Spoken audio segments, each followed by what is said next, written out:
Saúde a igreja com a paz do Senhor. 1 Reis, capítulo 18. Vamos abrir a palavra do Senhor. 1 Reis, capítulo 18, versículo de número 20.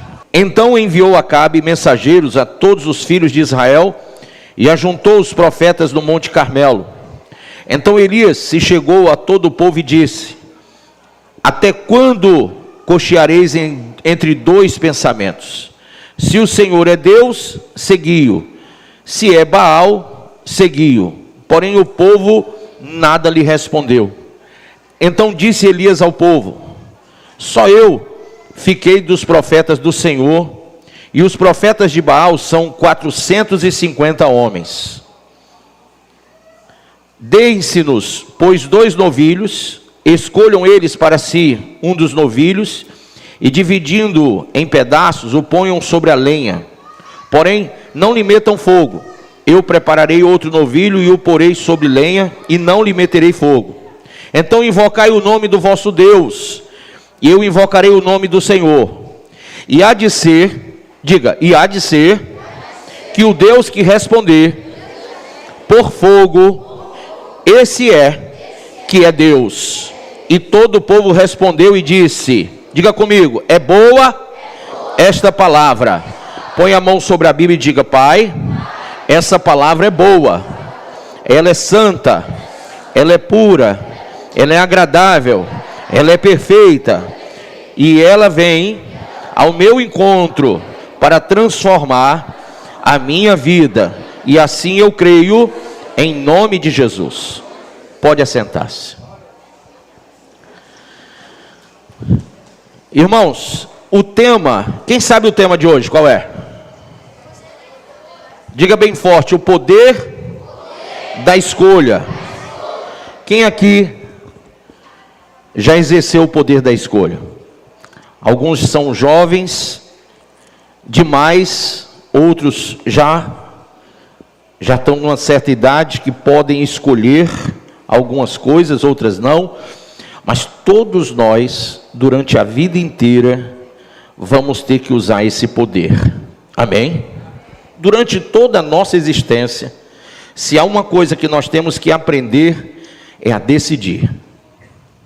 A decisão, ela vai nos remeter, ela vai nos levar à condição de seres vencedores ou derrotados.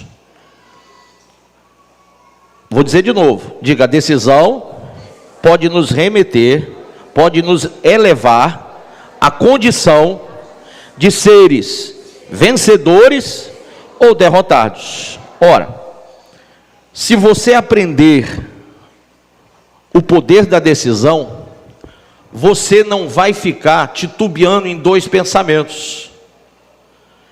O grande problema desse povo aqui foi identificado pelo profeta Elias, aqui no versículo de número 21, quando ele disse: Elias chegou-se a todo o povo e disse: até quando cocheareis entre dois pensamentos? Ou seja, até quando vocês vão ficar em dúvida entre duas coisas, entre dois pensamentos? Irmão, nós temos que entender que Elias está cobrando do povo algumas coisas. A primeira delas é um posicionamento. Diga: posicionamento. Ora, que posicionamento é esse? Cada um de nós tem que se posicionar. Mesmo ainda tenros de idade, ainda novinho, a gente já vai criando dentro de nós uma estrutura emocional, espiritual e até física, sim ou não? E conforme o nosso posicionamento, nós podemos nos tornar pessoas melhores ou piores. A grande questão é que quando Elias fala ao povo, ele diz a esse povo que eles têm que se posicionar. Eles não podem ficar em cima do muro, eles não podem ficar achando que essa dúvida é saudável, alimentando no coração uma indecisão, uma indiferença. É claro e evidente que nós temos que tomar decisões importantes durante toda a nossa vida, mas a decisão mais importante que nós temos que tomar, e essa não é só para toda a nossa vida, mas é para toda a nossa eternidade, é: se queremos ou não queremos servir ao Senhor, se queremos ou não reconhecer quem é o verdadeiro Deus. Porque nós podemos tomar decisões entre o verdadeiro e o falso, entre o que é certo e o que é errado, entre o que é bom e o que é mal, entre o que é perfeito e o que é imperfeito, entre aquilo que é santo e aquilo que é profano. Mas para tomarmos essas decisões e esse posicionamento, nós temos que adquirir conhecimento. Lá no livro de Oséias, capítulo 4, fala que o povo de Deus, naquela época, estava nessa situação porque lhes faltava conhecimento de Deus. Então, um povo que não conhece Deus, um povo que não conhece a palavra de Deus, é um povo que não pode se posicionar. E aqui, se vocês me permitem, é importante a gente colocar a nossa vida nessa situação. Por quê? Muitas vezes, você já poderia ter tomado a decisão certa na sua vida, mesmo ainda novinho, mesmo adolescente, mesmo já um pouco mais maduro, você deveria já ter tomado a sua decisão de servir ao Senhor. Mas por que nós nos tornamos indiferentes ao chamamento de Deus? Por que nos tornamos indiferentes a um posicionamento de Deus na nossa vida? E a resposta é essa: porque ainda estamos em cima do muro. Porque talvez você se sinta atraído pelas coisas lá fora. Porque Satanás, ele é ardiloso. Foi ele que derrubou o primeiro casal, Adão e Eva. Ele sabe como fazer para prender a sua atenção.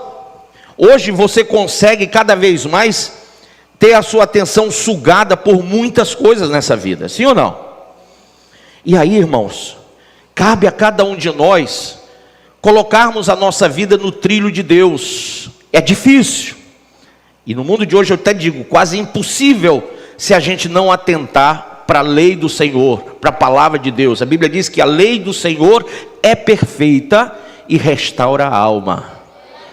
Então, quando a gente começa a atentar para as coisas de Deus, e foi isso que Elias estava dizendo: olha, vocês têm que prestar atenção às coisas de Deus. E o povo ficou sem resposta. Versículo de número 21 diz: porém o povo nada lhe respondeu. Ficou muita gente calada, sem assumir uma posição. O que estava em jogo ali realmente era o bem e o mal, era o certo e o errado, era o verdadeiro e o falso. Eles estavam adorando aos Baalins. Baal quer dizer, na língua dos cananeus, Senhor. Imagine que o Senhor, o Deus de Israel, ele também é chamado de Senhor. Ele também é chamado de Senhor. Então o povo de Israel havia recebido a ordem de Deus de adorar somente ao Senhor, Criador do céu e da terra. Mas na terra dos cananeus, e ali habitavam vários povos, várias nações que adoravam vários deuses, os Baalins, os Baals, os senhores daquela terra, os deuses daquela terra, eles eram adorados, e havia todo um sincretismo religioso para que aquele povo adorasse aqueles deuses, e práticas sexuais, libidinosas, aquelas práticas imorais, indecentes, que o povo se sentia atraído, porque a nossa carne se sente atraído por essas práticas pagãs. A gente pensa que era só naquela época, mas todo o paganismo, toda a prática, toda essa imoralidade, essa pornografia que a gente tem herdado de geração em geração, e hoje está cada dia pior, tudo isso aí é uma herança que vem dessas adorações antigas, desses deuses antigos, dos rituais, da idolatria litúrgica daquela época. Imaginem vocês, irmãos, que Elias vai perante o povo de Deus, e quem estava à frente do povo de Deus era um rei chamado Acabe, que era um idólatra. Ele e Jezabel haviam prostituído o povo de Deus, fazendo com que o povo de Deus adorasse a vários deuses, de pau, de pedra, de gesso, de bronze, de ouro, de metal, de todo tipo de coisa. Ora, quem já leu o Decálogo, os 10 mandamentos? Quem já leu? No versículo 1 e 2, levanta a mão assim, no versículo 1 e 2, versículo 1 e 2, fala que nós não podemos adorar a outros deuses. Olha como está escrito. A Bíblia diz no Decálogo, nos 10 mandamentos: Diga, não farás. Diga para o seu irmão, não farás para ti imagem de escultura, nem semelhança alguma do que há em cima no céu, embaixo na terra, ou embaixo da terra nas águas. Não te curvarás a elas, nem as servirás, pois eu sou o Senhor teu Deus, Deus zeloso, que visito a maldade dos pais nos filhos até a terceira geração daqueles que me aborrecem, e faço misericórdia até 1000 gerações daqueles que me amam e guardam os meus mandamentos. Olha que coisa linda. Mas o povo tinha isso escrito em tábua de pedra. O povo tinha isso escrito, o Senhor deixou registrado. Mas a questão é de que adianta você ter um mandamento escrito? De que adianta você ter uma Bíblia, quando você não atenta, não se posiciona, quando você não busca conhecer o que está escrito aqui? E há um texto na Bíblia que diz que a letra mata, o que vivifica é o Espírito. Então tem gente que diz, não bispo, eu já li a Bíblia toda, mas a minha vida ainda não se consertou. Eu já fui jovem como você, adolescente, criança, já fui tudo isso aí que você é hoje, já passei por todas as fases, e eu digo para você, na minha adolescência, eu já tinha lido a Bíblia também. Na minha infância, logo com 9 anos de idade, eu já tinha lido a Bíblia. Aí você diz, e o que foi que livrou o Senhor de tudo isso que a gente passa, dessas dificuldades, tentações, provações, essas dúvidas, essa coisa hormonal mexendo comigo o tempo inteiro, me puxando para o mundo, me puxando para a prostituição, me puxando para viver uma vida imoral, indecente, me tirando as forças para que eu não vá para a igreja, para que eu não sirva a Deus, para que eu não me dedique ao Senhor, para que o Senhor não seja o Senhor da minha vida. Eu digo para vocês, a única coisa que me manteve de pé foi conhecer e praticar a palavra de Deus. Há um texto lá em Ezequiel, que o Senhor se revela a Ezequiel dizendo, esse povo vai a ti como o meu povo, assenta-se diante de ti e ouve a tua voz, mas quando tu termina de falar, eles viram as costas e esquecem do que ouviram. Então não adianta só você estar aqui agora ouvindo, e quando terminar esse culto a Deus, você esquecer do que ouviu. A prática da palavra de Deus é que vai fazer a mudança na tua existência. A prática do Evangelho é que muda a vida das pessoas. Mudou a minha vida e pode mudar a sua vida também. Pode tirar você do reino de trevas que você está vivendo, dessa amarração espiritual que você passa, para o reino de luz. E luz, para quem não sabe, quem já estudou o iluminismo quer dizer quando as coisas são conhecidas, né? Foi um período onde a sociedade mundial começou a descobrir coisas que eram fechadas para muita gente. Então, quando a gente fala de luz, fala de conhecimento. Não é só essa luz que ilumina o nosso teto, ou o sol, ou a lua, mas o conhecimento. Porque quando você tem a luz de Deus, você pode estar num quarto escuro, andar numa rua escura, viver numa vida tenebrosa, difícil, passando por todos os tipos de tentações e provações.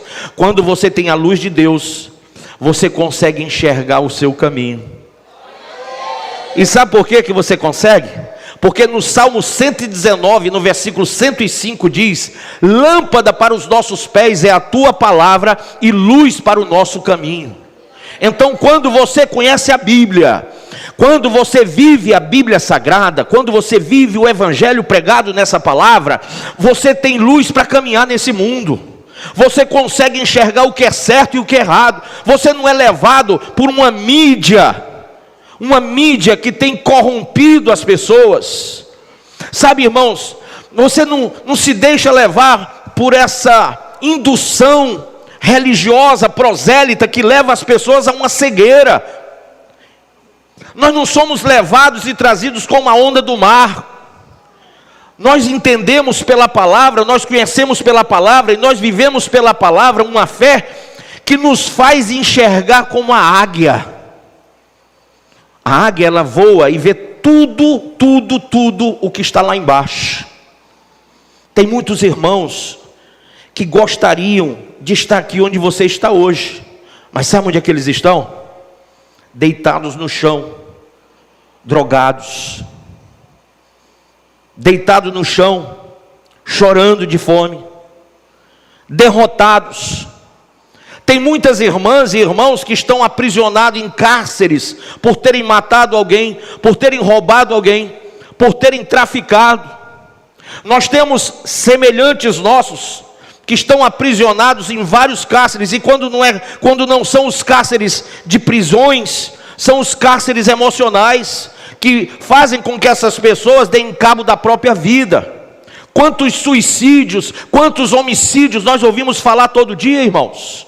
Pessoas encarceradas, pessoas aprisionadas, jovens que nem vocês, que estão com depressão, cortando pulso e dizendo: eu não sei mais o que fazer, eu não me entendo nessa vida, eu não entendo o propósito meu nesse lugar chamado terra, eu não sei porque que eu estou aqui. E é por isso que o Evangelho, é por isso que a palavra, é por isso que o Espírito Santo está te dando essa oportunidade, para que você aprenda a decidir de uma maneira eterna a sua vida, que você tome uma posição que vai mudar toda a tua história, que vai mudar toda a situação que você está vivendo, que vai abençoar não somente a sua vida, mas o seu pai, a sua mãe, os seus irmãos que não estão aqui hoje, que vai trazer a você o futuro que você gostaria de ter, mas acha impossível. A Bíblia diz que tudo que é impossível ao homem é possível para Deus. Nós podemos pela fé trazer à existência as coisas que não existem, irmãos, mas nós temos que conhecer a nossa fé, nós temos que entender que não é uma fé insana, uma fé, sabe, de induções religiosas, não. Nós temos que conhecer que essa fé, ela provém do trono da graça, o trono do perdão de Deus, o trono do amor de Deus, que se propaga aqui nesse lugar, através dessa mensagem, desse louvor. Você é alvo da graça, você é alvo da salvação, você é alvo do amor de Deus, para que você não vá passar uma eternidade no inferno, mas esteja salvo, lavado e remido pelo sangue de Jesus. Aleluia.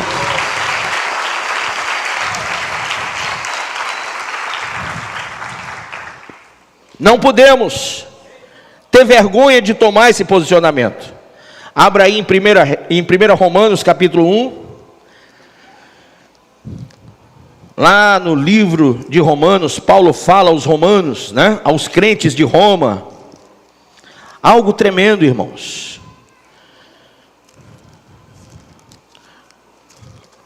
Romanos capítulo 1, lembrando que amanhã temos a EBD, Escola Bíblica Dominical, né? E o nosso tema vai ser a idolatria e todas as suas facetas. Então venha e aprenda sobre idolatria amanhã.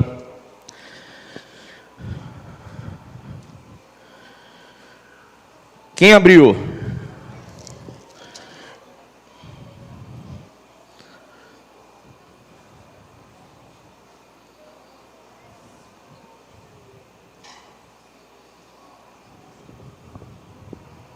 Podemos ler? Versículo 16 diz assim: pois não me envergonho do Evangelho, porque é o poder de Deus, diga poder de Deus, para a salvação de todo aquele que crê. Você crê? Você crê? Olha, ele diz primeiro do judeu e também do grego, visto que a justiça de Deus se revela no Evangelho, de fé em fé, como está escrito, o justo viverá por fé. Amém? Então, irmãos, nós estamos aqui, e alguns questionamentos que nós temos que fazer quanto à nossa vida aqui na terra. O Senhor, Ele quer uma posição nossa, porque outrora, diga outrora, eu poderia estar inclinado para a carne, mas agora o meu sentimento de vida tem que ser inclinado para as coisas de Deus. Então, se eu tomei um posicionamento, eu já não tenho mais aquela inclinação para a carne, porque eu me posicionei para Deus. Em Romanos 8, verso 4, abra aí Romanos 8, versículo 4. Você que tem Bíblia, você que não tem, acompanha.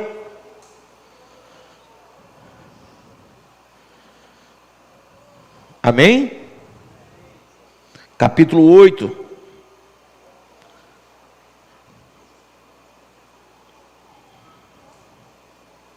Diz assim,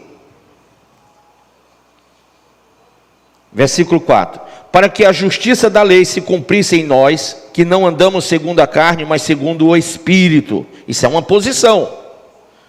Porque os que são segundo a carne inclinam-se para as coisas da carne, mas os que são segundo o Espírito para as coisas do Espírito. Porque a inclinação da carne é o quê? É morte. Olha o que nós estamos vendo no mundo, gente. Só destruição. Mas a inclinação do Espírito é o quê? É vida, diga vida e paz. Porquanto a inclinação da carne é inimizade contra Deus. Se você está inclinado para o pecado, para o mundo, você se tornou um inimigo de Deus. Por mais que você diga, ó meu Deus, ó meu Pai, ó meu Senhor, mas esse Senhor não é o Senhor Deus de Israel. Esse não é o Senhor da palavra, não é o Senhor Criador. Talvez você, na sua ingenuidade, talvez na sua cegueira espiritual, você esteja dizendo Senhor, mas na verdade esse Senhor é Baal. Israel também estava enganado. Israel também pensava que esse Senhor era o Senhor Deus, porque o próprio rei estava dizendo, ele é Senhor. Esses são os senhores da terra, são os senhores deuses. Então o povo imaginava que se o rei, se ele estava dizendo, se ele tinha essa inclinação espiritual, é porque era o certo. Teve que ter um homem de coragem. Diga assim, eu tenho que ter coragem para mostrar através da minha vida, através do fogo do Espírito Santo, que desce do céu e que veio fazer morada em mim. Eu tenho que mostrar a minha casa, a minha vizinhança, aos meus amigos, que só o Senhor é Deus. Essa foi a posição de Elias. Elias disse, esse Senhor não é o Senhor Criador. Não se iludam. O Senhor é o Deus que responde. Amém? É o Deus que vai responder. E eles passaram a noite toda clamando, 450 profetas clamando ao Deus deles, e esse Deus não respondeu. E Elias dizia, olha, grita mais alto, pode ser que ele escute. Gente, Deus de pau, pé de gesso, não ouve, não fala, não sente, não toca. E Elias dizia, fala mais alto, talvez esteja dormindo. Aí vocês acordam ele e ele responde. E por mais que eles fizessem tudo o que pudessem fazer para obter a resposta, não tiveram. E quantas pessoas estão buscando a um Senhor que não é o nosso Senhor, e não estão tendo respostas. Estão se cortando como aqueles homens se cortaram em seus pulsos, porque não tem resposta. Jovens de 13, de 12 anos com os pulsos tudo marcado de corte, porque não tem resposta. Jovens adolescentes que não sabem mais o que são, porque estamos numa sociedade podre, que quer identificar você através de uma ideologia, e não através da palavra de Deus. Diga para o seu irmão, você não é, diga bem alto, você não é julgado, você não é identificado por nenhuma ideologia dos homens, mas sim, você é identificado através da revelação do Criador, do Senhor, do Deus Todo-Poderoso. Você é identificado como criatura, e também, se você quiser, como filho de Deus. Amém? Aplauda Jesus.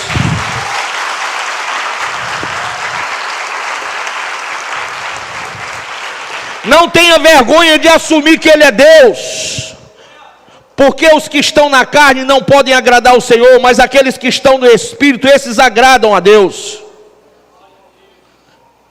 Você não precisa se preocupar com o que os outros vão dizer. A gente já sabe. A gente já sabe que eles não vão concordar que você seja do Senhor. A gente já sabe que eles não vão concordar que você tome posições ideológicas diferentes daquilo que eles têm apregoado nesse mundo. Mas lembre-se da palavra que Jesus disse lá no livro de João capítulo 8: vocês são cá de baixo, eu sou lá de cima.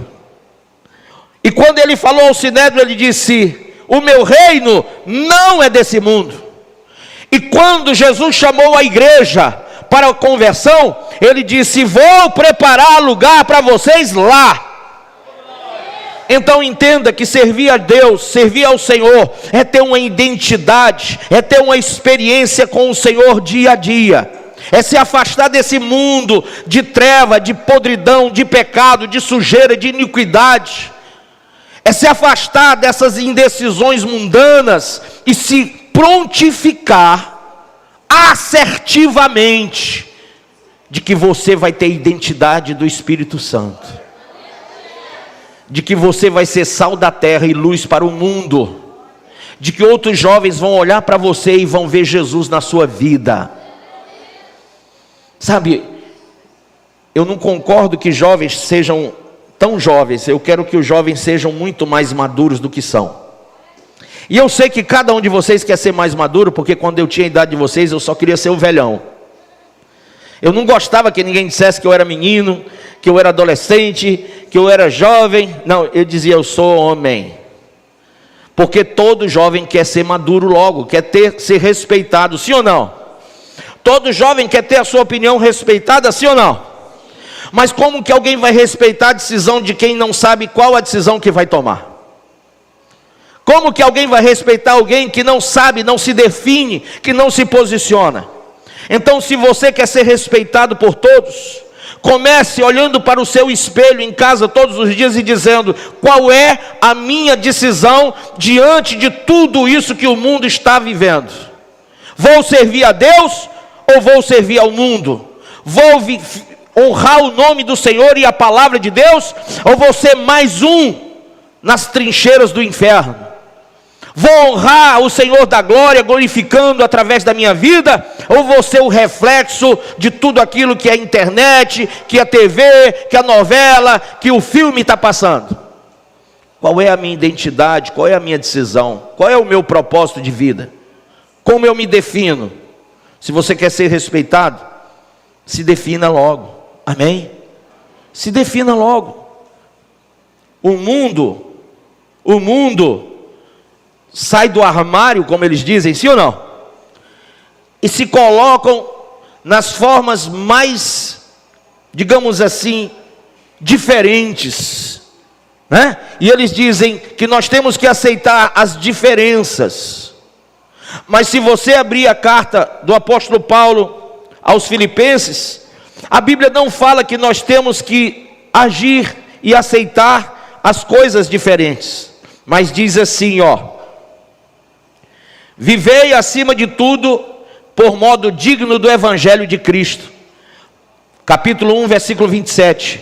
Para que, ou indo ver-vos, ou estando ausente, ouça no tocante a vós outros, que estáis firmes em um só espírito, em uma só alma, lutando juntos pela fé evangélica, e que em nada estáis intimidados pelos adversários, pois o que é para eles prova evidente de perdição, é para vós outros de salvação, e isto da parte de Deus, porque vos foi concedida a graça de padecerdes por Cristo, e não somente de crerdes nele. Então a graça de Deus não envolve só uma crença, mas você padecer pelo Evangelho. Padecer, sabe o que é, irmão? É você estar no meio de pessoas que não vão te aceitar, porque eles dizem que você tem que aceitar as diferenças deles, quando eles saem do armário. Mas você, quando estiver no meio deles, eles não vão aceitar que você é diferente deles, porque você não tem armário nenhum para sair. Você entrou pela porta que é Jesus Cristo. Glória a Deus. E se o mundo quer ser recebido por você, Se o mundo quer ser aceito pelas diferenças, então impinja ao mundo que receba você em Cristo Jesus, que ouça a sua voz em Cristo Jesus, porque quando você chega, eles se afastam de você e dizem: ah, mas é porque é crente, é porque é evangélico, só quer ser melhor do que todo mundo. Eles dizem isso para apontar o dedo para vocês, porque o acusador é o diabo. Mas está na hora de você ter orgulho de ser crente, de ser evangélico, de ser cristão. Está na hora de você abrir a sua voz e dizer: eu me orgulho de ser um cristão, de ser seguidor de Cristo. Aleluia! Glória! E aí, irmãos, a vitória que vence o mundo é a nossa fé. Está na carta de 1 João. Nós temos que entender isso hoje. Se outrora éramos cegos, agora estamos iluminados pela palavra. Agora nós vemos. Se outrora estávamos perdidos, fomos achados. Se estávamos cheios de maldição, hoje estamos livres de toda e qualquer maldição através de Jesus. Se estávamos vivendo numa dura cerviz, hoje nós glorificamos ao Deus de forma aberta e dizendo: glória, glória, glória ao Senhor Todo-Poderoso. Se antes o nosso coração estava corrompido, agora o nosso coração está limpo. Se o nosso caminho era um caminho de dificuldades, hoje ele é um caminho de paz no meio da guerra, porque descobrimos que sem Deus nós não somos nada. Descobrimos que Ele é a nossa razão de viver. E Elias posicionou-se diante daqueles homens de Baal, clamou, e o Senhor Deus respondeu a Elias, porque Ele é o único Deus, não há outro Deus. Ele disse: não há outro antes de mim, e depois de mim não haverá nenhum, porque Ele é o único Deus. Deus não é medido pelo tempo, porque Deus é eterno. Então eu digo a você agora, irmãos, não perca o seu tempo aprisionado aos cárceres dessa vida. Na indecisão, na indefinição, você vai acabar sendo sugado para esse lodo, para essa coisa ruim que está esse mundo. Vamos honrar o Senhor, amém? Hoje eu fui almoçar com a minha esposa rapidinho, a gente estava sem tempo, e a gente foi aqui no Eusébio, num restaurantezinho, e eu estava com a minha Bíblia. Eu disse: filha, pega por favor a minha Bíblia ali. E ela pegou, e eu fiquei pensando: Jesus, que coisa linda que eu vou fazer agora. Eu nem tinha me tocado, porque todo mundo naquele restaurante estava, sabe, com uma cerveja, com uísque, né? Todo mundo ali estava contando as suas histórias, todo um povo, e eu digo sempre para minha mulher: o povo está ficando cada dia mais feio, porque é umas coisas grotescas, né? E aí você vê homens amaziados com homens, mulheres amaziadas com mulheres, e eu disse: eu vou abrir a Bíblia no meio de todos eles, e vou ler, e vou orar, não vou só comer.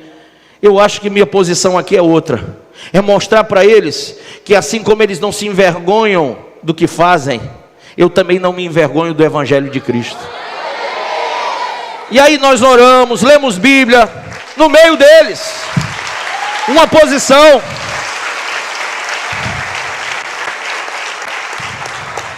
Eu quero convidar todos vocês para um sábado no shopping. Sábado no shopping, Iguatemi, quem quer ir? A única condição é que cada um carregue uma Bíblia maior do que a minha. Quem topa? Levanta a mão.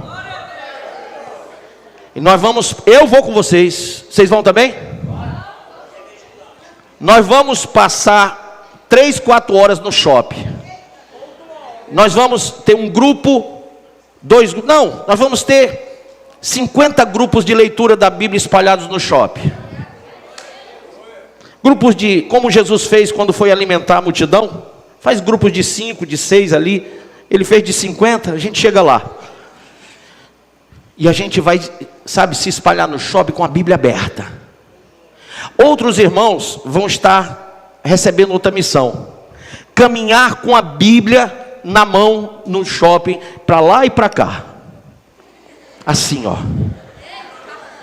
Mostrando Bíblia Sagrada. Amém?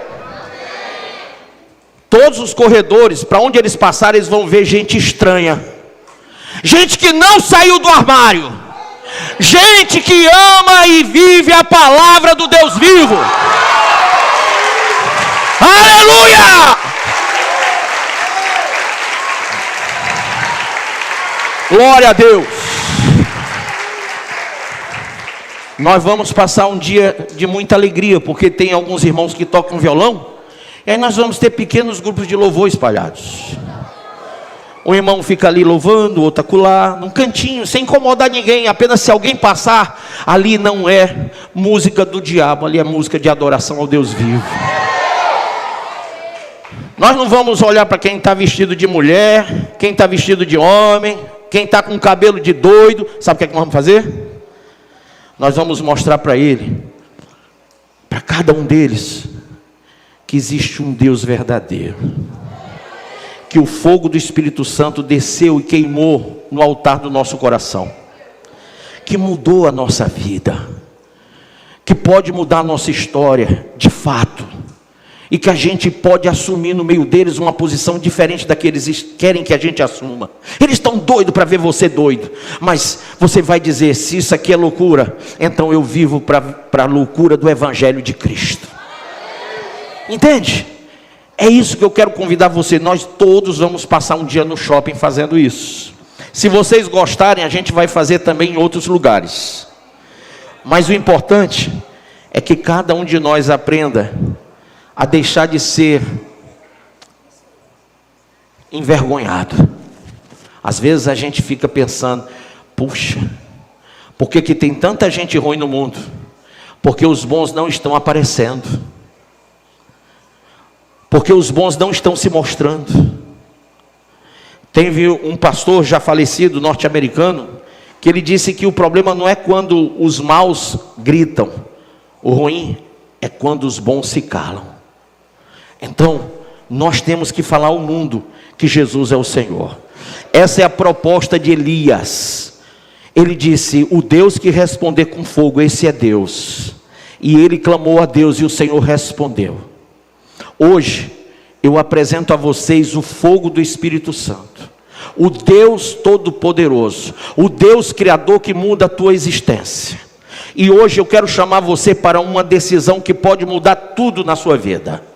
Que você, de fato, você deixe de ser apenas um crente. Apenas alguém que crê. E você viva na excelência do Evangelho para sofrer por amor a Cristo. Padecer, porque Ele te deu graça para você padecer por amor a Ele. E não importa quantos dedos vão ser apontados para a sua vida, você tem alguém que vai arrebatar você para a vida eterna. Sabe por que Elias não estava nem aí para ninguém, nem coisa nenhuma que falasse? Porque ele estava esperando o arrebatamento dele. E um dia o Senhor o chamou.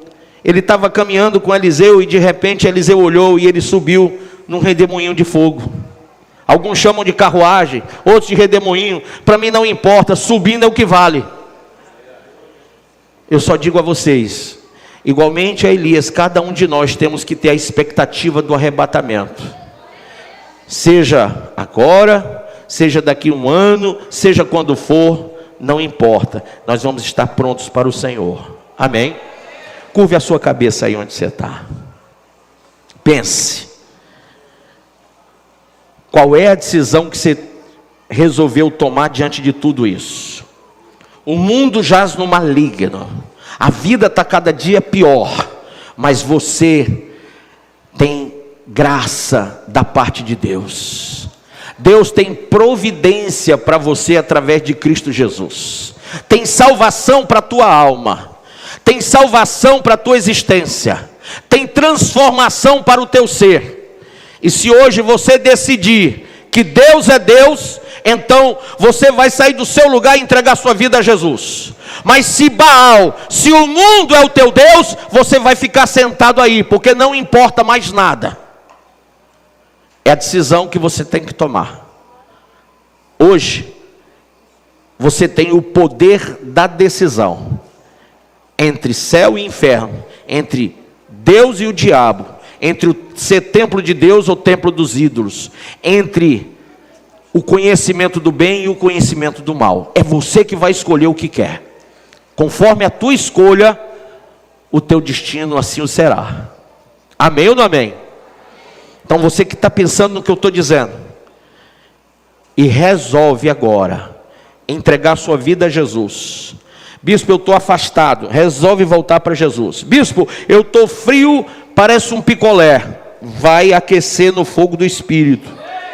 Vai voltar a congregar, vai voltar a pregar, vai voltar a evangelizar, vai voltar a jejuar, vai voltar a ler Bíblia, vai voltar a ser de Deus. Você que está tomando sua decisão, sai do seu lugar e vem aqui na frente. Não venha por emoção, venha uma decisão séria. Eu não quero ter número, eu quero ter qualidade de evangelho na sua vida. Eu quero que você venha porque você está decidido a não baixar a cabeça para o mundo nem para o diabo. Você quer servir a Deus.